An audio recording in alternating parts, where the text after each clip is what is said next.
up, big dog? All right, so guys, so you guys see what we got going on here. Can anybody see? I've been putting out YouTube videos and stuff. Can anybody see a problem?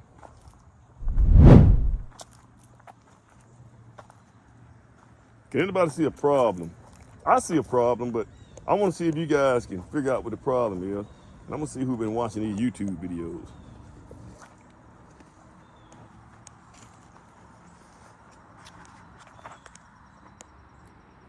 I got my little leveler. Anybody see a problem with the, I'll tell you what, I narrow it down. You guys see a problem with the reinforcement?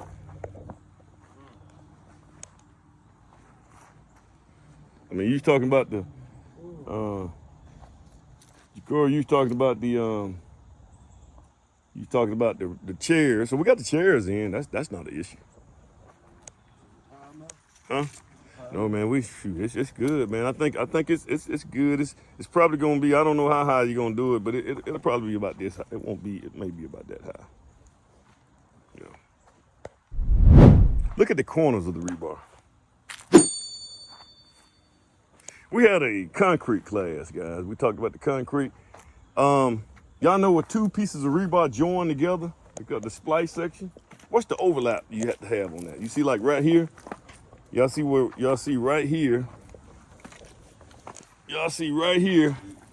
Well, we had remember, if y'all was in that concrete class, we talked about the splices of the rebar. So this rebar contains, and then this is what the next one is. Now notice that we don't just butt the two rebars up right next to each other, right? That's not gonna give you structural strength. So what we do is, we run these suckers, I think the code is at least 2 feet. So I mean, we got 2 feet, we got a little bit more than 2 feet. We almost got 3 feet, so they exceed code. So you're gonna have an overlap right here. So we got the splice. So that's good. But what about the corners? You see, huh? You see where we get into the problem with the corners right here? You can't just, this rebar right here, even in the corner right here, is supposed to be continuous. This right here, this piece of rebar should keep going, and then it should bend and go that way. Does that make sense? Well, they don't have it right here. And that's the problem. That's not giving us the strength that we need. So what do? What's the easiest solution right now? Should we take all this rebar out? Huh? Could you just add another piece in there? And you gonna do what now? Make it sweet bend. You gonna bend it. How long do we need to make that rebar? 4 feet. And we're gonna bend it at least 4 feet. I'll probably do it, good man, I'll probably do it a little bit longer than that. I'll probably do it about 4.5 feet and bend it right in the middle. And I put that sucker right up in here, shoot, and tie it in. There you go. And then that way the splices are gonna be okay. Does that make sense? You gotta do it all the way around. Yeah, all the way around. And guys, this is a code thing, man. This is code compliant. Now here's the thing, man. The rebar guys, now mind you, these guys do concrete all day, every day.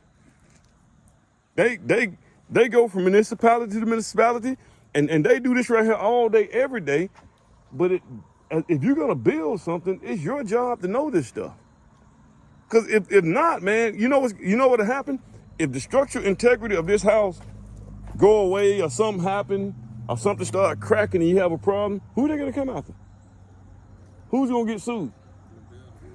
Me. That's who. Sound like Scarface. They probably doing all theirs like that. Huh? I said they probably doing all theirs like that. And they are until they run up against a builder like me. That's who. Huh? Inspector's not gonna catch that. I'm gonna tell you why he's not gonna.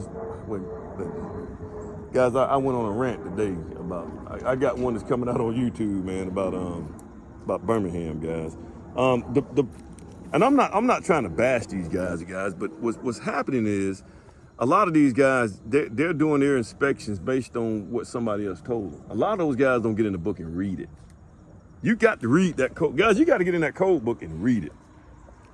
So if you're not reading that code book, man, you're doing yourself a disservice. Okay. All right. One more thing I want to show you guys. I brought this right here.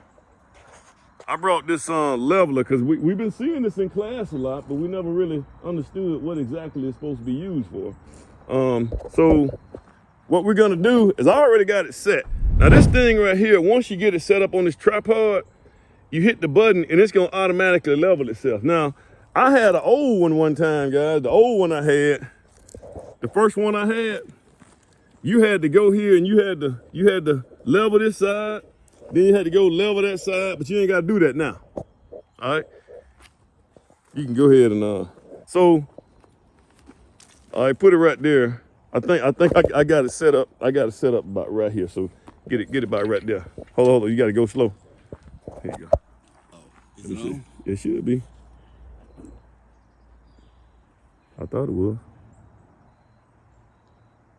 I thought it was. And watch it ain't gonna work today, guys. There you go.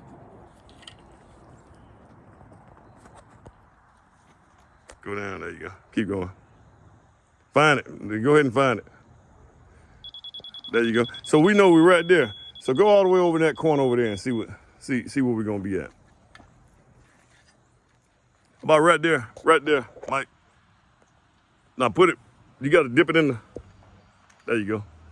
See where you, see, guys, you're gonna have to go down a little bit. There you go.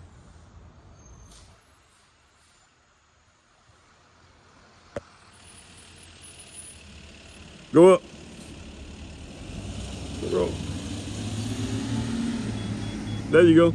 So that's where you're gonna be at. So if wherever I get right here, when I hear that right there over there, that's gonna be, so the concrete guys, they know when they starting to pull that concrete, that's where they need to be at over there. That's the height they need to be at. Does that make sense? Inside of the foot. Yeah. That's the height they need to be at. Go over there in that corner over there. And we're gonna move out the way and let them. What's up, man? Man, well, you know good. There you go. See what you got there. See if you can get. There you go. So that's gonna be level wherever you're at over there. That's what you're gonna be at over there. I just wanted you guys, and that I brought that out here so you guys can see that. Y'all understand what we're using for now. So we have these long distances and stuff. That's how we're gonna do it. Does that make sense, Mike? Yeah, I use one of these before. Huh? You need to, I will use that now. If I was gonna do the deck, hey guys, thanks man. So you see this right here thing right here? This thing right here, once it gets level, if you got a height of a deck, it'll actually make a line on your wall.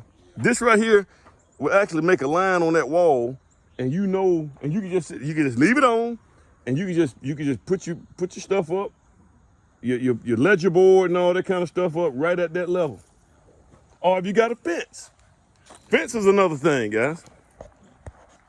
Does that make sense? So that's a nice little tool, man. That thing is gonna cost you about $600. I use one before.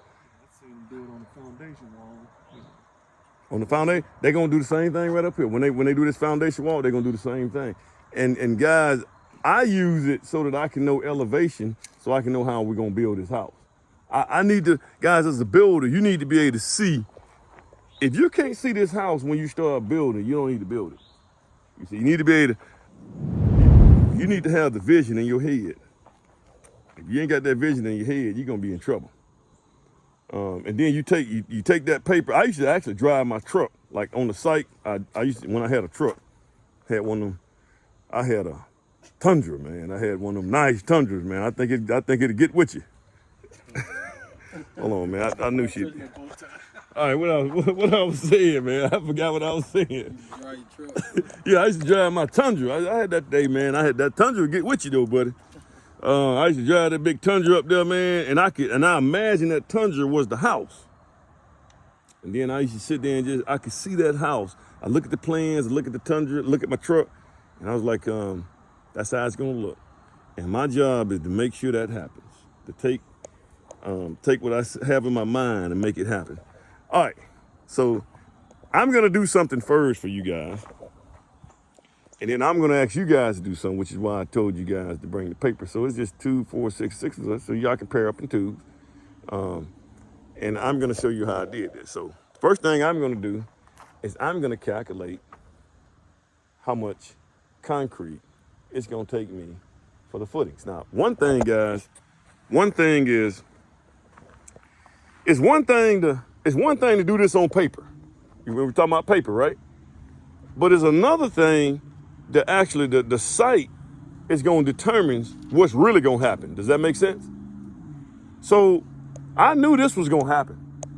We called this from day one, didn't we? I didn't think it was gonna be that deep. Oh yeah, man. I knew that was gonna happen because I knew the grade of the land before we started digging. If you look at the land before we started digging, I knew it was gonna. But not only that, man. This probably you probably had some leakages in the lines and because this is an old house, guys. You guys look at this is the front porch right here. Those blocks right there. So that was the front porch right there. But guys, you got to understand that this is an old house that was on the septic tank, right? And so you might have had a leakage in the lines, and the septic tank was over here. So what I'm thinking is that leakage got into the ground. You see what I'm saying? And it made this right here, Made it moist. made it a little bit more moist than what it should be. So you had to dig down. And So we had to dig a little bit deeper, man, because you can even look at the dirt. Look at that. You see what I'm saying? So all this right here, so we had to go a little deeper because this right here stayed wet. The wetness just kept going through, and the soil never got a chance to get compacted and sit in one place. Does that make sense? So yeah, I mean, this happens. That's why you went even deeper than that, man. But this right here caused my concrete budget to double. Well, I done gave you the number now, but I'm gonna tell you how I did it. So I'm gonna go ahead.